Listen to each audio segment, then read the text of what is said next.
Good afternoon, everyone. Uh, I'm not able to understand why attendance is very weak.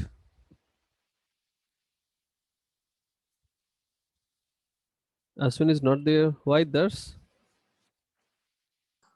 I don't know, sir. Mhm. Ashwin is absent and Rohish Pandey is there. Prakhar Garotkar is absent. Karan Ahuja is absent. Oh, anyway, Sir, whatever. sir, let me call him. Uh, just leave. If he is interested, he will come back. And not interested. So this is a running lecture, which I used to, since I was not taking the morning lecture, unfortunately, because of some network issue and all. So today and onwards, till 16th of mm, June, since the pre-finalist students batch will end that day. So till that date, I will follow these morning lecture in evening also. तो 10 बजे वाला lecture नहीं हो पाएगा, वो 10 बजे को मैं 240 में ही लूँगा, और बाकी बच्चों के लेक्चर्स जो होंगे उसमें जो डाउट होंगे आगे, तो 240 वाले लेक्चर के बाद वाले लेक्चर्स में मैं उस डाउट को क्लियर करूँगा. एनीवे, तो अभी तक जैसा हम लोगों ने देखा, so what I was talking about is array. We have seen something about array, and array के बाद हम लोगों ने देखा था पॉइंटर्स, राइट. अरे पॉइंटर में मैक्सिमम बच्चे क्लियर होंगे. और अरे पॉइंटर के बाद हम लोगों ने देखा डायनेमिक मेमोरी एलोकेशन. ठीक है, ये बहुत सिंपल पार्ट था.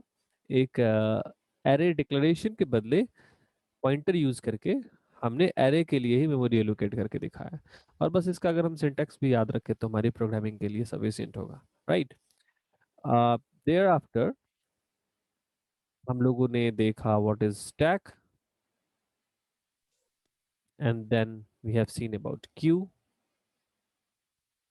ठीक है, stack and queue was two different data structure. When we say about data structure, we wish to say like कि how we can store data, हम डेटा को कैसे स्टोर रख सकते हैं. जब मैं डेटा स्टोरेज की बात बोलता हूँ, तब मैं इंटेंशन ये होता है कि उसके ऑर्गेनाइजेशन, मतलब रखने की बात, स्टोरेज की बात. मतलब जैसे हमारे पास बुक्स हैं टेबल टॉप पे, तो मैं एक बुक के ऊपर दूसरे बुक को रख रहा हूँ.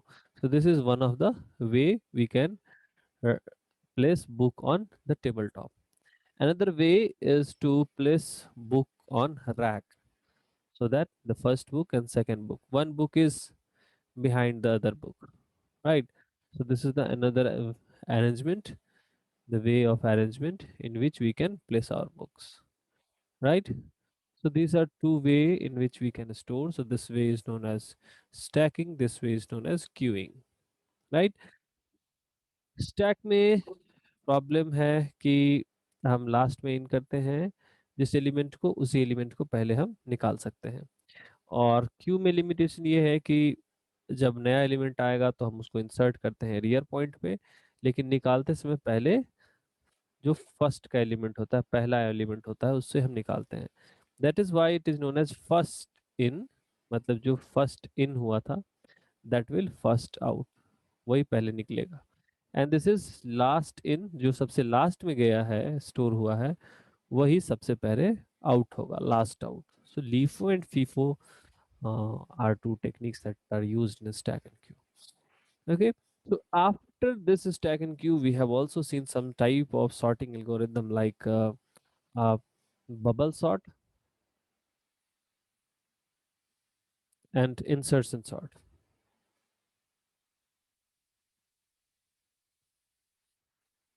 It was just to give you the flavor that okay, what what exactly sortings are, so that we can look into, we can mix, I can give you a mix problem using stack, sort, an array, pointer, memory allocation. That's why I just taken two different algorithm. Later, we have to discuss 4 to 5 more sorting algorithm, and that way we can understand that how many types of sorting algorithms are possible, how many way we can sort algorithm elements, and what are the advantages of one algorithm over other. Right. So that we will discuss later. Now, see, if you have any difficulty in these points, you can directly ping me, or you can uh, write a text in the discussion group also, and you can ask query in next lecture. So you have to follow the same book that I just suggested.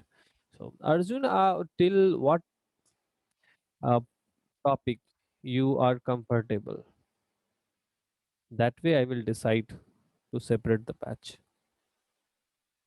Sir, Arjun, I'm not. before Hmm. dynamic memory. Okay, so dynamic memory allocation आपने cover नहीं किया. Yes, sir. Not an issue. ठीक है. और किसी कोई ऐसा है जिसने डायनेमिक मेमोरी एलोकेशन का इशू हो, तो मैं सिंस एक बैच तो मैं एक टाइम तो मैं ले ही सकता हूँ डायनेमिक मेमोरी एलोकेशन. बोलो दर्श, आवाज नहीं आई तुम्हारी. You want to say something? नहीं आ रही है दर्श आपकी आवाज. You can write in chat box that way.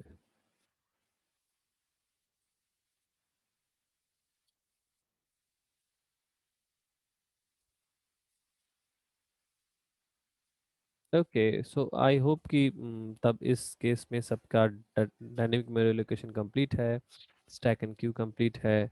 Bubble sort, sir I have doubt in DMA. क्या डाउट है दर्श, बोलो.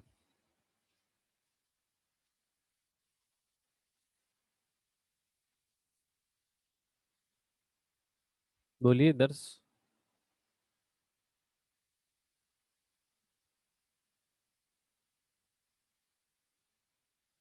Thus, am I audible to you?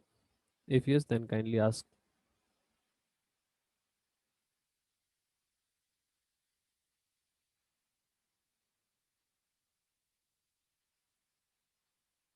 बेटा इसमें टॉपिक आप इसको भारी बना रहे हो, इसलिए ये टॉपिक आपको क्लियर नहीं है. डीएमए में कुछ है ही नहीं. DMA is pointless. कोई मतलब ही नहीं इस टॉपिक का. बहुत बहुत इजी सा टॉपिक है. मैं यहाँ लिखता हूँ इंट ए ऑफ 5. मैं नहीं लिखना चाहता 5. बस इतनी सी बात है. मैं ये लिखना ही नहीं चाहता. आफ्टर ऑल एरे का नेम भी क्या है, पॉइंटर ही है ना. ये क्या कर रहा है, ये 5 साइज का मेमोरी लोकेट कर रहा है. 1 2 3 4. नहीं समझना चाहोगे तो कभी नहीं समझ पाओगे. 0 1 2 3 4, इससे क्या हुआ, यही तो क्रिएट हुआ ना, है ना. और ए क्या है, A is the pointer to the first element. 1010, 1014, 1018, 1022, 1026. मैं क्या करता हूँ डायनेमिक मेमोरी लोकेशन में, ये बाकी पार्ट को वैनिश कर देता हूँ. मैं बस एक ही पॉइंट क्रिएट लेता हूँ. मैं बस पहला एड्रेस याद रखता हूँ, और मुझे ये याद रखना है कि कितने पॉइंट्स, कितने मेमोरी ब्लॉक्स मुझे रिजर्व करने हैं. बस ये एक सेकेंडरी मेथड है इसी चीज़ को इम्प्लीमेंट करने के लिए. तो इसके लिए मेलॉक फंक्शन है. मेलॉक मतलब कितने इंटीजर चाहिए, 5 इंटीजर चाहिए, तो 5 × 4.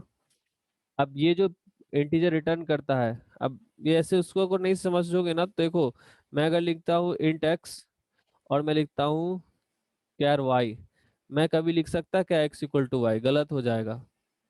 यही बात, इसलिए मैं यहाँ पे इसको इंट में कन्वर्ट करता हूँ, इंट स्टार, और फिर उसे मैं ए में रखता हूँ, where a is a integer pointer. क्यों? क्योंकि ये जो रिटर्न करेगा, जो भी पॉइंटर, वो नल टाइप का होगा. ठीक है. और मेरा ए जो है वो इंट टाइप का है, इंट स्टार ए. तो नल टाइप का जो भी वैल्यू होगा ना, उस वैल्यू को मैं इंट टाइप में नहीं रख सकता, इसलिए इस नल टाइप वाले को मुझे कन्वर्ट करना पड़ेगा इंट टाइप में. इसलिए यहाँ जो भी ये रिटर्न करता है मैलॉक, उसको मैं इंट स्टार में कन्वर्ट करता हूँ, और फिर ए में रख देता हूँ. तो ए में क्या आ जाता है, 1010 आ जाता है, कुछ खास मेमोरी का पहला एड्रेस. ये वो मेमोरी है, 1010, 1014, 1018, 1022, 1026. ये मेमोरीज हैं. 5 ब्लॉक ऑफ मेमोरी रिजर्व किया. कितने बाइट का, 4 4 बाइट का, और ये पहला एड्रेस ए को दे दिया। अब हो गया, बात वही है। चाहे ऐसे यूज करो चाहे ऐसे यूज करो, आगे के सिंटैक्स में कोई डिफरेंस ही नहीं है। यहाँ भी तुम A(2) लिख सकते हो, यहाँ भी तुम A(2) लिख सकते हो, परफेक्टली, कोई सुई नहीं है।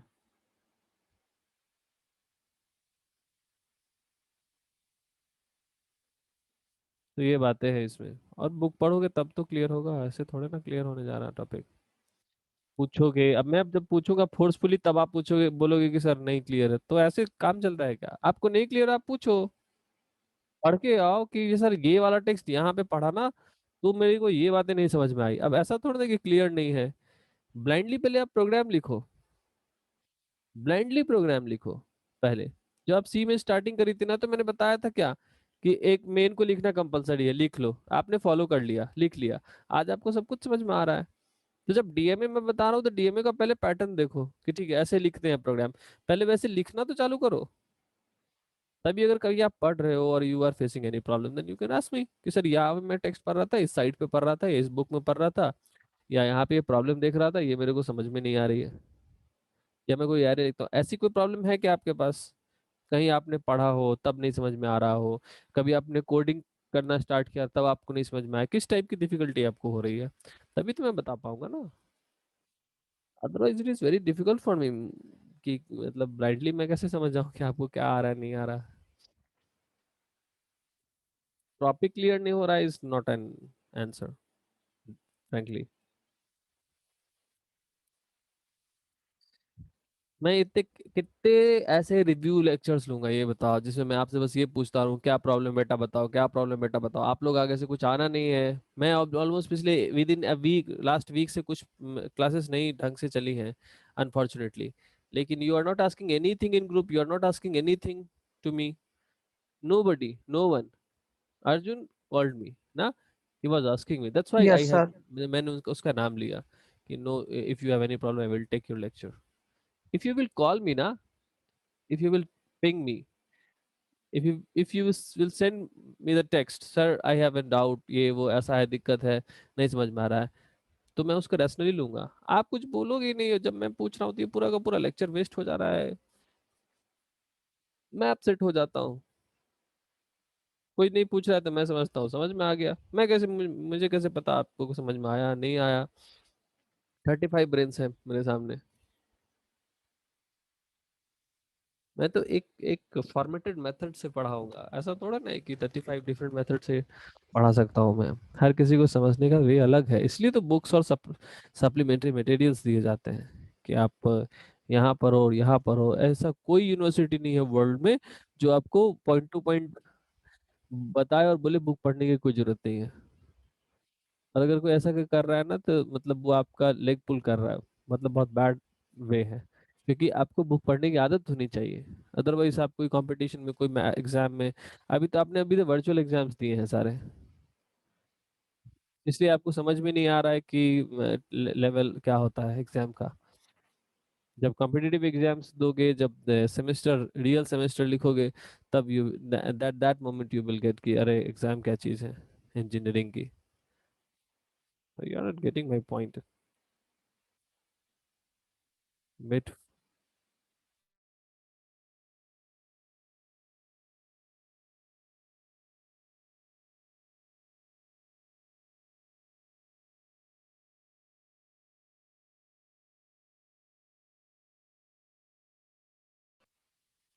Hello. Anyway, I have to go forward. जब हम लोग स्टैक पढ़ रहे थे, तो हम लोगों ने देखा था कि स्टैक की कोडिंग कैसे करते हैं, ठीक है। तो मैं इन शॉर्ट आज मैं बताऊंगा कुछ स्टैक के एप्लीकेशंस, राइट। जिनको कोडिंग नहीं भी आ रही स्टैक की, कोई फर्क नहीं पड़ता है, ये लेक्चर बहुत ही डिफरेंट है, ये मैथमेटिकल लेक्चर है, राइट। जब कभी भी हम लोग लिखते हैं A+B, कंप्यूटर कैसे सॉल्व करता है, सरप्राइज होना चाहिए हमें। बिकॉज जब हम -A लिखते हैं या A-B लिखते हैं, कंप्यूटर कैसे समझता है कि माइनस, ये वाला माइनस क्या है, ये वाला माइनस क्या है, और इस पे कैसे ऑपरेट करना है एंड ऑल।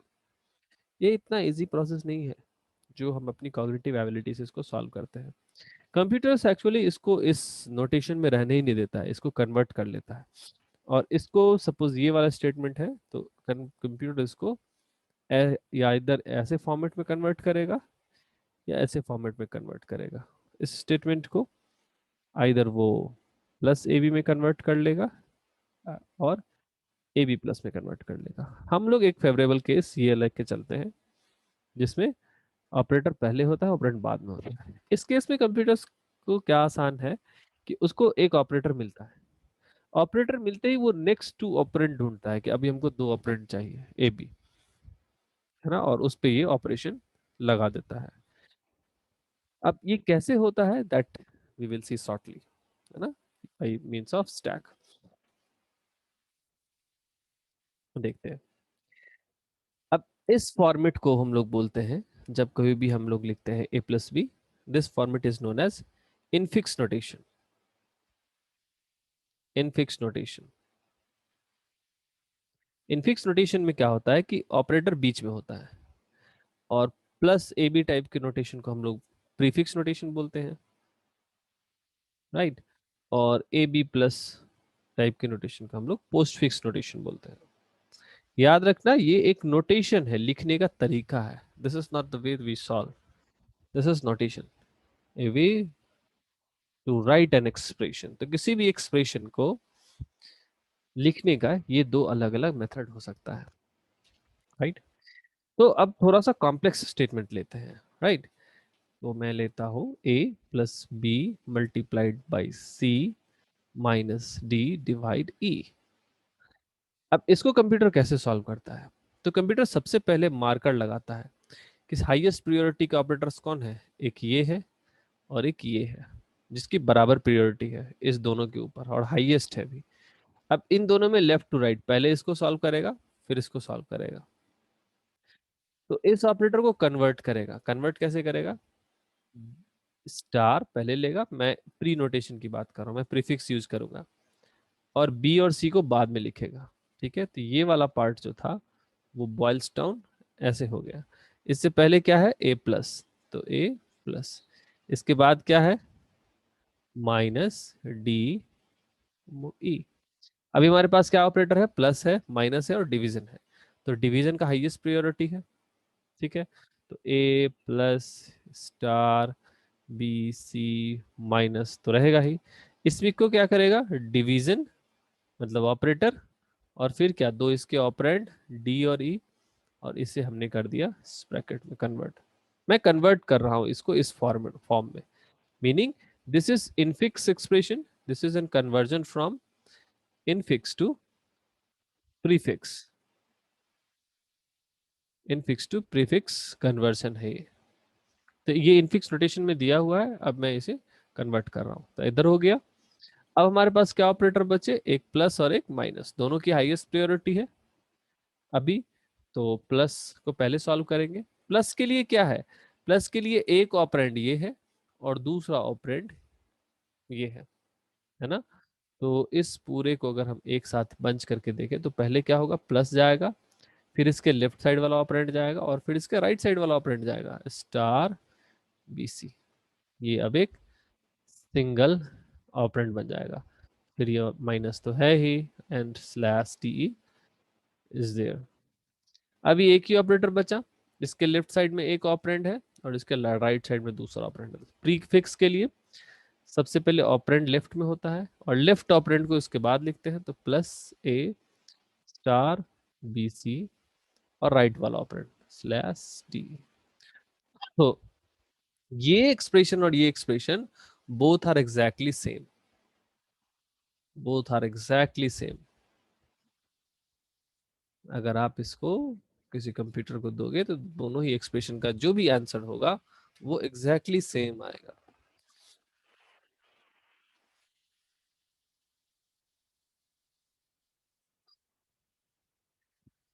और ये वे है, ये कोई क्वेश्चंस आपको यूजुअली गेट के एग्जाम और अदर एग्जाम्स में ये पूछे जाते हैं कि कैस इन ये suppose there is infix expression, तो इसका इक्विवेलेंट पोस्ट फिक्स एक्सप्रेशन या प्रीफिक्स एक्सप्रेशन क्या होगा।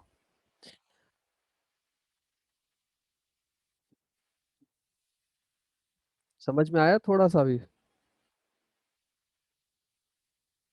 से यस और से सर एक बार और।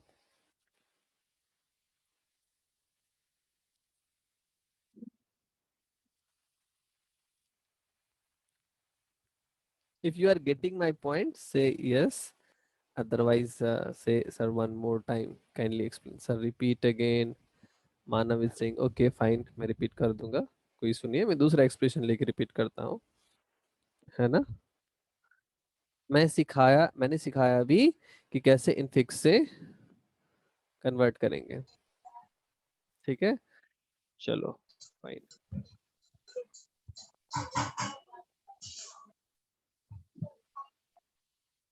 और बाकी बच्चों का कोई डाउट नहीं है? कनक एंड चिराग।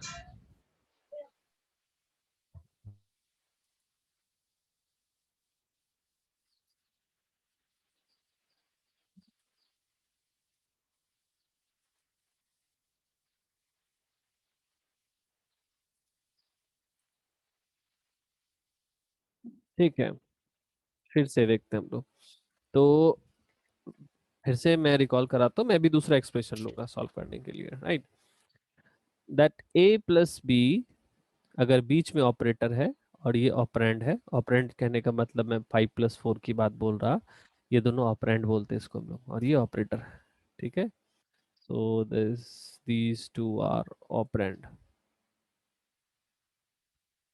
ठीक है, and this is operator, right? अब and this notation is known as infix notation.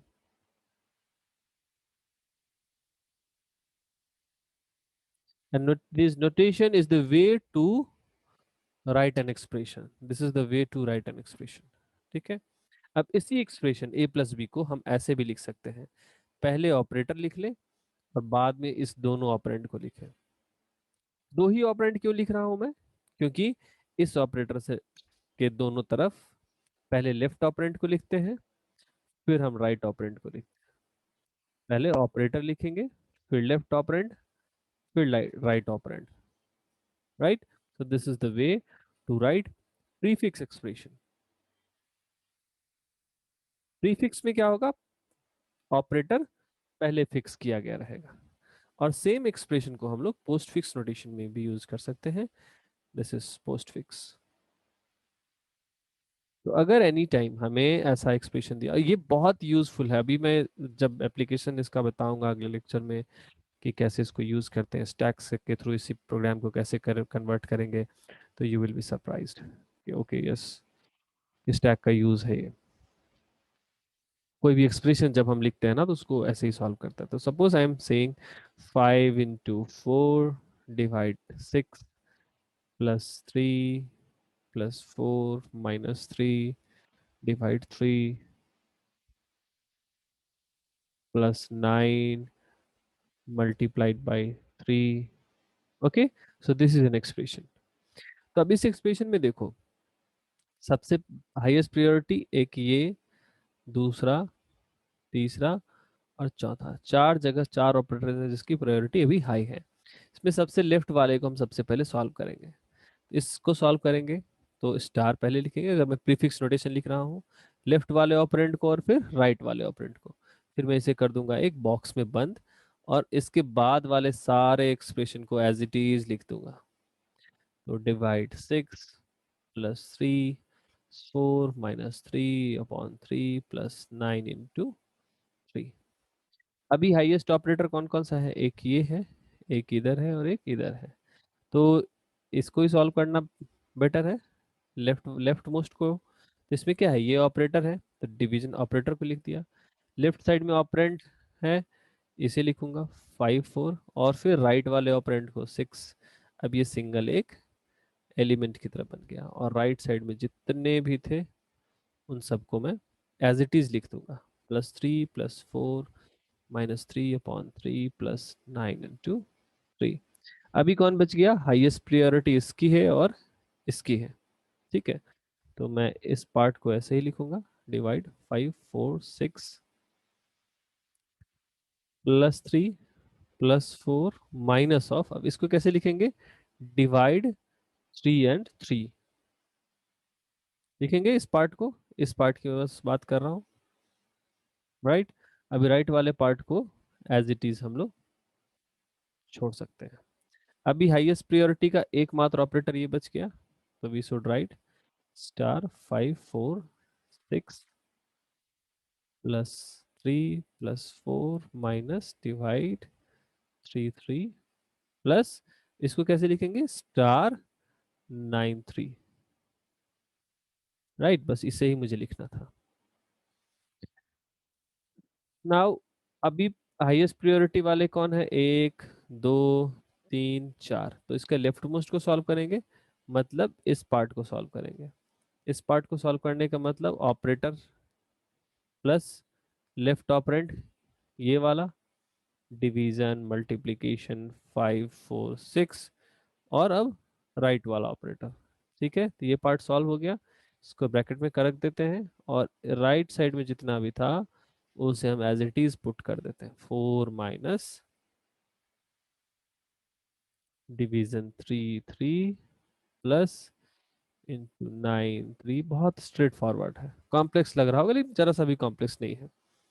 अब सबसे लेफ्ट में ये बच गया, इसके लेफ्ट में ये है, इसके राइट में ये है, तो होलसम प्लस ये वाला ऑपरेटर, और फिर लेफ्ट ऑपरेंड प्लस डिवीजन *5 4 6 3, और इसके राइट वाला यानी 4। सो ये होलसम एक बन जाएगा, and then this and onwards as it is जैसा है वैसा ही हम लोग लिख देंगे, *9 3, राइट। अब इस ऑपरेटर को सॉल्व करेंगे, तो ये इसका लेफ्ट ऑपरेंड है और ये इसका राइट ऑपरेंड है, तो पहले ऑपरेटर लिखते हैं, फिर लेफ्ट ऑपरेंड को लिखते हैं, फिर राइट ऑपरेंड को लिखते हैं, इस पार्ट को। ठीक है, अब ये सिंगल एलिमेंट बन गया, प्लस *9 3। अब एक सिंगल बच गया, इसके लेफ्ट में पूरा ये है और इसके राइट में पूरा ये है, so we will write plus, और लेफ्ट ऑपरेंड को लिखूंगा प्लस प्लस डिवीजन *5 4 6 3 4 1 एंड 3 3। अभी राइट वाले को 9 3। सो this is the conversion from this infix to this prefix conversion, infix to prefix conversion. Any doubt?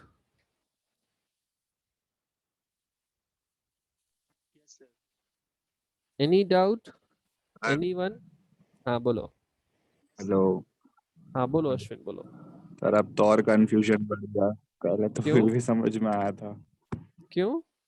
वो ए बी से समझ में आया, अभी इतने सारे नंबर आ गए, अब तो और ये तो ऐसे ही कंफ्यूजन हो कितना गया। भी बड़ा हो जाएगा, इसमें कंफ्यूजन क्या हुआ ये नहीं मेरे समझ में आया। आपको बॉडमास आ रहा है? हाँ तो ये मुझे बताओ, सर, मैं एक स्टेप, छोटा एग्जाम्पल लेके समझा दो एक बार, मतलब ये थोड़े कम ऑपरेटर्स। हम ऑपरेटर्स, इसमें स्टेप ही एक दो ही स्टेप ही है, पहला बॉडमास है और दूसरा कन्वर्जन है। मतलब मैं अभी तो यही तो बता रहा था, छोटा एग्जांपल क्या है, a+b, इसको अगर मैं कन्वर्ट करूंगा तो सिंपल क्या करूंगा, कहीं भी कन्वर्जन एक सिंगल ऑपरेटर का होगा, सिंगल ऑपरेटर पकड़ेंगे, उसके दो सर, तरफ का आपकी ऑपरेंड आवाज पकड़ेंगे। ब्रेक हो रही है। ओके, तो कभी भी मैं अगर एक्सप्रेशन होगा तो उसके ऑपरेटर को पकड़ूंगा, पहले लिखूंगा प्लस, फिर उसके लेफ्ट वाले, पहले लेफ्ट में जो होगा उसको लिखूंगा, फिर जो राइट में होगा उसको लिखूंगा। ये कन्वर्जन समझ में आया?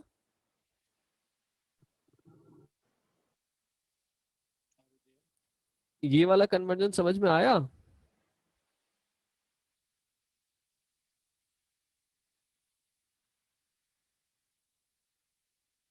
Is it clear?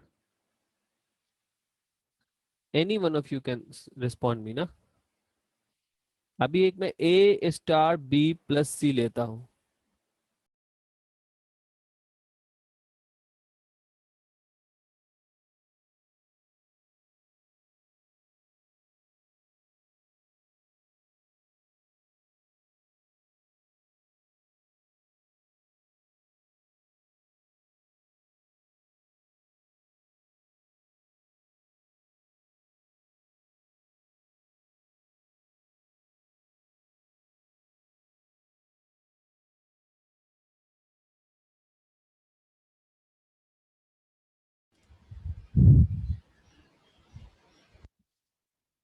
ओके, अभी आ रही है मेरी आवाज? एनीवन? हाँ हाँ सर, आ रही है। हाँ, मैं ये बोल रहा हूँ कि ये अगर कोई ऐसे एक्सप्रेशन जनरली ऐसे ही लिखा जाता है, राइट? अब इसको अगर मुझे इनफिक्स नोटेशन में कन्वर्ट करना होगा तो मैं क्या करूंगा? पहले ऑपरेटर को लूंगा, फिर जो इसका लेफ्ट में होगा, इस ऑपरेटर के लेफ्ट में होगा उसे लूंगा, फिर इस ऑपरेटर के जो राइट में होगा दैट आई विल फिक्स। अब ये जो कन्वर्जन हुआ इधर से इधर, this is nothing but infix to prefix. ठीक है। अगर इसी पॉइंट पे अगर मुझे इनफिक्स टू पोस्टफिक्स करना होगा, इनफिक्स टू पोस्टफिक्स करना होगा, तो मैं क्या करूंगा? सबसे पहले लेफ्ट ऑपरेंड को लूंगा एज इट इज, फिर मैं राइट ऑपरेंड को लूंगा, अब ऑपरेटर को लूंगा। ठीक है। तो यहां सीक्वेंस क्या है? ऑपरेटर पहले, फिर लेफ्ट ऑपरेंड,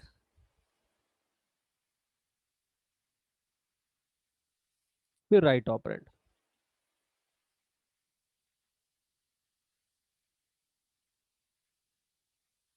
ठीक है। तो दिस इज द सीक्वेंस, पहला, दूसरा और तीसरा। और इस वाले में क्या है? लेफ्ट ऑपरेंड, राइट ऑपरेंड, फिर ऑपरेटर। 2 3 1, है ना? सो इसमें ऐसे है और इसमें ऐसे है, ऐसे काम करता है। ये पहले समझ में आया? फिर मैं कोई छोटा एग्जांपल लूंगा, या हाँ यहाँ कोई सर, ये कंफ्यूजन? आया आ गया? आ गया। अभी देखो, हाँ मैं लेता हूँ a+b - c और से स्टार सी। अभी क्या है, इस दोनों में कौन सा ऑपरेटर की प्रायोरिटी हाईएस्ट है, ये बताओ?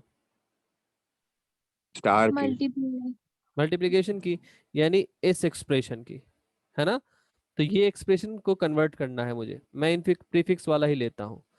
आई am taking infix to prefix.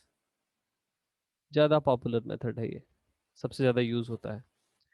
तो ये कैसे कन्वर्ट हो जाएगा? ये हो जाएगा स्टार बी एंड सी, होगा कि नहीं होगा? हम्म। Yes sir. तो अब मैं इसे एक एलिमेंट मान लूंगा कन्वर्जन के बाद। अब इसके पहले क्या था? प्लस था, उसके पहले क्या था? ए था। क्लियर है अभी तक? Yes sir. अब क्या है अपने पास? ऑपरेटर बचा हुआ प्लस। प्लस ऑपरेटर बचा हुआ है, तो मैं क्या लिखूंगा? पहले प्लस लिखूंगा। प्लस के लेफ्ट लेफ्ट साइड में क्या है? ए है, तो मैं ए लिखूंगा। अब प्लस की राइट साइड में क्या है? स्टार बी सी, तो मैं स्टार बी सी लिखूंगा ब्रैकेट को छोड़ते हुए। हो गया कन्वर्जन। ये वाला एग्जाम्पल समझ में आया? Yes sir. चलो, अभी लेते हैं a/b प्लस सी स्टार डी माइनस ई। ठीक है। तो इसमें क्या है? सेम बात, कहीं भी पूरे प्रोग्राम में हाईएस्ट ऑपरेट प्रायोरिटी किसकी है? इसकी और इसकी, है या नहीं? Yes sir. Yes sir. पहले किसको सॉल्व करूं, इसको या इसको? डिवीजन। डिवाइड। ऑब्वियसली ना, क्योंकि ये लेफ्ट टू राइट चलता है, तो पहले इसको सॉल्व करूंगा, है ना? तो इसके लिए क्या करूंगा? मैं डिवाइड लिखूंगा, फिर उसके लेफ्ट में क्या था? ए था, राइट में क्या था? बी था। हो गया खत्म। कर क्या रहे हैं हम लोग? ऑपरेटर सेलेक्ट कर रहे हैं और उसको नोटेशन में कन्वर्ट कर देना है, और बाकी जो जिधर जैसा लिखा है ना वैसा ही छोड़ देते हैं। अभी क्या है? एक ऑपरेटर, दो ऑपरेटर और तीन ऑपरेटर अपने पास। इसमें हाईएस्ट प्रायोरिटी किसकी है? इसकी है ना? तो इसको मैं कन्वर्ट कर लूंगा, क्या कैसे? Star of C D. अब इसके लेफ्ट में क्या है? प्लस है, उससे पहले क्या है? ये है, एज इट इज लिख दूंगा। राइट में क्या है? माइनस सी, ऐसे लिख दिया। अभी क्या है अपने पास? एक ये और ये ऑपरेटर है, इसमें इसको एग्जीक्यूट करना है हमें अभी, तो मैं लिख दूंगा प्लस। प्लस के लेफ्ट में जो होगा उसे मैं पहले लिखूंगा, और राइट में जो होगा उसे मैं बाद में लिखूंगा। हो गया। ये प्लस के लेफ्ट और राइट में तो यही दो ऑपरेंड थे। अब क्या बच गया इधर? माइनस ही बच गया। ठीक है, अब माइनस के लेफ्ट में ये राइट में ये, तो पहले माइनस को लिखूंगा, फिर लेफ्ट में जो रखा हुआ है उसे लिखूंगा, और अभी जो राइट में है इसे लिखूंगा। Conversion complete. ठीक है, मैं इसमें हाँ कुछ सर। एक्सरसाइज दूंगा सॉल्व करने के लिए, आप लोग प्रैक्टिस करो, फिर इशू होने से मेरे से पूछना। Okay clear? सर। ठीक है।